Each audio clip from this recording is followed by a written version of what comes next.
Okay. We're doing something better for the people to see. It's crazy how in the last, I would say, 200 to 300 years, that a system in place of people is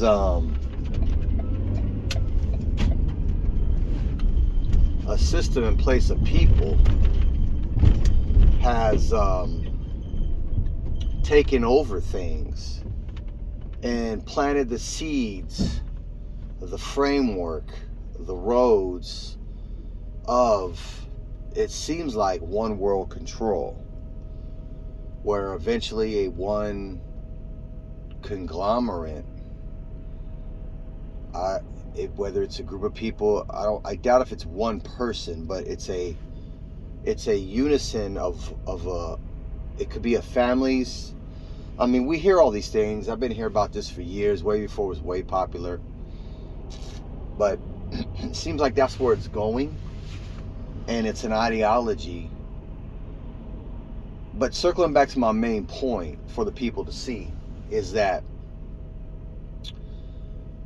it seems like in the last 200 to 300 years, we'll say 5, 4, 3, 2, 1, and now, that there's been a shift in ownership of land. Here in North America, I don't know of any place that you can't really live on without you owning it, somebody else owning it, giving you permission, or you allowed to stay for a few days and you got to keep moving. Where is that here in North America? Because you have to own the land, or you have to either have permission from somebody, or lease it or rent it, or if it's what they have out here, it's called BLM, Bureau of Land Management.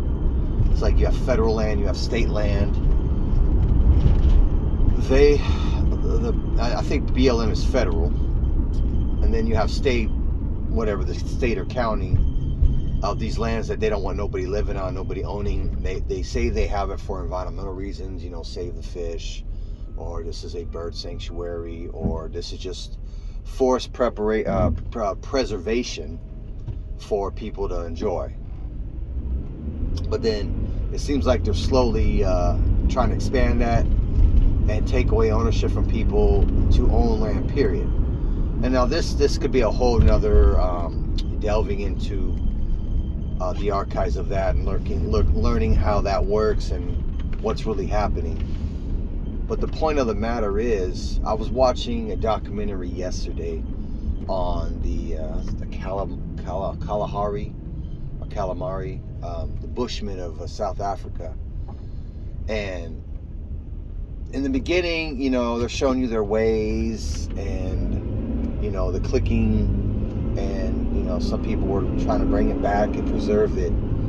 Then they went on, and the Bushmen were showing you how to survive, which is a beautiful thing. Digging up a certain route to get moisture, to get water. And,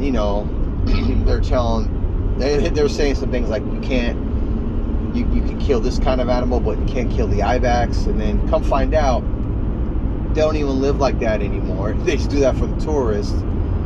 And the reason why they can't hunt certain animals is because the landowner doesn't want them to. They're living on somebody's land now that used to be their land.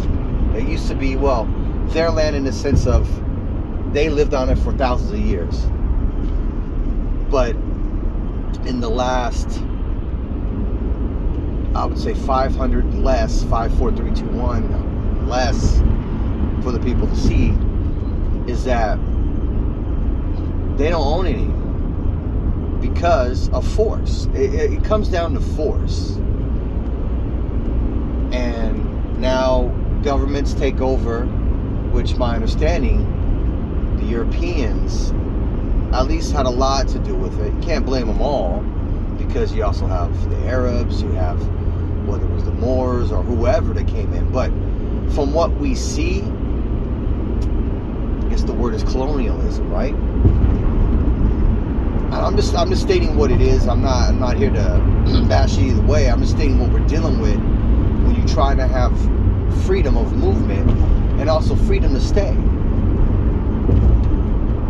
And it was really sad. It really broke my heart to see that they don't even have that land anymore. They're being forced to live like a Western.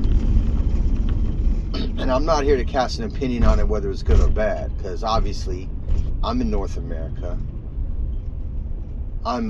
Where I live in Southern California. I border another country, Mexico. I'm like right there, you know, and you can see it's all Western in a sense. Western, not like the Wild West, but Western culture. You know, you wearing pants, you wearing button-up shirts, you know, you live in this, buy and sell. A lot of people don't farm, blah blah blah. Urban life, city life, squeezed in to the city, which if you look at it, it's a form of a reservation itself. For the people to see, it just really broke my heart to see that they don't even have the freedom based off this documentary to even have their own land. They're now, a farmer owns it, and they have to they're basically a family that lives there, and they work on the farm. So it's like out here in the United States, we call them like a farm hand or a ranch hand. You know, I didn't even see any horses. I just saw them. And so when they come back from, you know, showing the tourists, they put on Western clothes. They put on like a long sleeve shirt, put on some pants, and they call it a day. And they say, yeah, we just do this for the tourists. I guess they get a little bit of money from it. It's always just enough. It's hard for most people to get more money. It's just enough. You get enough. And I could talk about that later. I don't want to get on a sideways rant, but for the people to see, the land, you know, a lot of people in North America, and it might be worldwide, and if you're from other countries, please chime in, because I've learned, it's funny how us Americans, based off my experience, we get short-sighted, and we think everybody else is lesser as far as like technology and stuff. But then for me, I'm a thinking man. So I'm like, well, our country's made up of everybody. Like, everybody comes here. One way or the other, hook or crook, they come here. And so our culture is an amalgamation of all the cultures that have come here. And it's a beautiful thing. With that, I've learned and appreciated how other countries, people in other countries move and operate. Because if you look at it, no, we're not. Yeah, we may be the most powerful. I mean, but that fuse is lit. It might not be like that forever, which it is what it is. But we can learn a lot from other countries. We can appreciate the triumphs and the tragedies, the struggles, and the easiness other countries may have. First world, second world, third world, fourth world, whatever the scale is on that. I'm watching how they traverse the Sahara Desert, and they are using these vehicles that are 20, 30, 40 years old until the wheels fall off. They're patching them up. They're making them work. They're finding ways to prolong this, prolong that, stop this leak. And I am salute. It really humbles you, and it makes you appreciate what you have. You know, I have a van that we love. I have to do a few repairs to it, and it's like, oh, they're saying, you know, all the family members are saying sell it. But then I'm thinking, well, if I sell it and I take that money, I buy another van, a very similar van, then I'm inheriting, I don't know how this van's going to be. I know how the van I have, I just need to put some money. And I may need to put a little bit more than I wanted to, but at least I know what, I've had it for a long time. I know it works. It's great. I could just fix up, put new seats in, do something. It's a nice van, and it suits our family. And then watching this yesterday, and I know I've seen something similar about a year or two ago, and I'm glad I'm re-upping these documentaries. because it really appreciate what you have. I want the people to see that. So, freedom of movement. Why are we, like, how did this happen? This whole thing of it just being taken over, where you don't have, it's harder to be a nomad. And the reason why I say that is because a lot of times when you own land, I know here in North America, and if you're from another country, please chime in and enlighten us. But here, we have to buy the land. Then every year, we have to pay taxes. So you don't really own it outright. You still have to pay the organization, which is called the government, every year. And if you don't, after a few years, they call seize, which basically they seize your land and they sell it off. And they take that money that's sold off to pay the taxes you owed. You don't really own it, but I guess it's still better than renting, because at least you control it as long as you have money. So you have to always have this money coming in. Every year you have to pay this tax. It could be, depending on where you live and what the land is, it could be $100, $200, $5,000, $10,000 a year. It just depends on where the land is and what's on it. Then there's these things called zoning, where if you're zoned for residential, which means a house, or if you're zoned for commercial, which means a business, or you may be zoned for both. Do you have water rights? Do you have mineral rights? This is all stuff that I just know off the top of my head. I'm no expert on this, but just things that I know. When you live a while, you acquire this knowledge for the people to see. I want to open up discussion because I know a lot of us out there throughout the world are frustrated. There's a lot of things I want to touch on, but I don't want these videos to be too long. I think I'll title this Freedom of Movement and the Land That You're On. I think I'll title it that. But yeah, this is a great discussion. I hope that we can all, throughout the world, come together and talk. And just talk. I think a lot of people don't listen. We just talk at each other. Instead of talking with, we just talk to, or we talk at. I welcome everybody throughout the world, rich, poor, in between, because I'm about freedom, man. Freedom of movement, freedom to have your family, freedom to love one another, freedom to walk.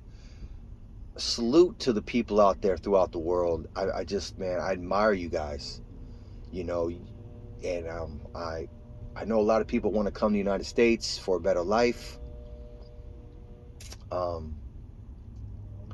It must be really bad where you're from, because it's good here. Yeah, it's good. But with anything that's good, there comes another side to it. There's still a piper you have to pay. So I guess you could weigh the cost of it. But we're always welcoming.